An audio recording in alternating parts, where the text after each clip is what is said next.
يحكى في قديم الزمان أن صيادا فقيرا اسمه عبد الله كان يعيش في بيت صغير على أطراف مدينة ساحلية. كان عبد الله رجلا طيبا وقنوعا، لا يملك من الدنيا شيئا إلا شبكة صيد قديمة وزوجة صابرة اسمها رحمة و9 من الأولاد.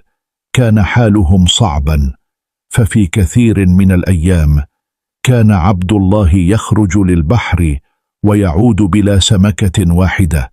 وفي هذه الأيام كان البيت ينام على الجوع، لكن رحمة لم تكن تتذمر أو تشك، بل كانت دائما تقول لزوجها: لا تحمل هما يا عبد الله، الله كريم. وفي ليلة من الليالي كان الأطفال نائمين، وجلس عبد الله يصلح شبكته المقطوعة على ضوء قنديل صغير. دخلت عليه رحمة وقالت له بحنان: إلى متى ستظل تصلح هذه الشبكة القديمة يا زوجي؟ لقد تعبت كثيرا.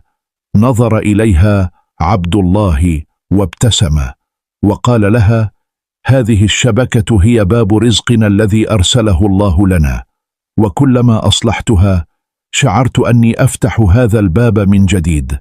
لا تقلقي يا رحمة، فرزق الغد سيأتي غدا بأمر الله. أعجبت رحمة بكلام زوجها وإيمانه القوي، وشعرت بالاطمئنان. أمسكت بيده وقالت: ما دمت أنت بخير فنحن جميعا بخير. ثم جلست بجانبه في صمت، تدعو الله في قلبها أن يرزقهم من فضله وأن يبارك لهم في صبرهم.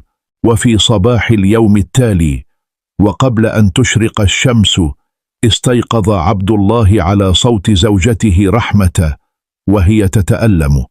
أسرع إليها بقلق، فعرف أن موعد ولادة طفلهم الجديد قد حان. نظر عبد الله حوله في البيت فلم يجد كسرة خبز أو حبة تمر.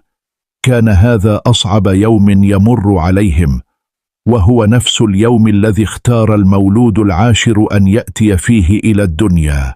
مرت الساعات طويلة وثقيلة، كانت رحمة تتألم بصبر، وعبد الله يجلس بجانبها لا يعرف ماذا يفعل. كان يسمع أصوات أطفاله الصغار وهم يستيقظون ويسألون عن طعام الفطور، فكان قلبه يعتصر حزنا وعجزا. وأخيرا ومع طلوع الشمس علت في البيت صرخة طفل صغير، صرخة حياة جديدة ولدت في قلب الفقر.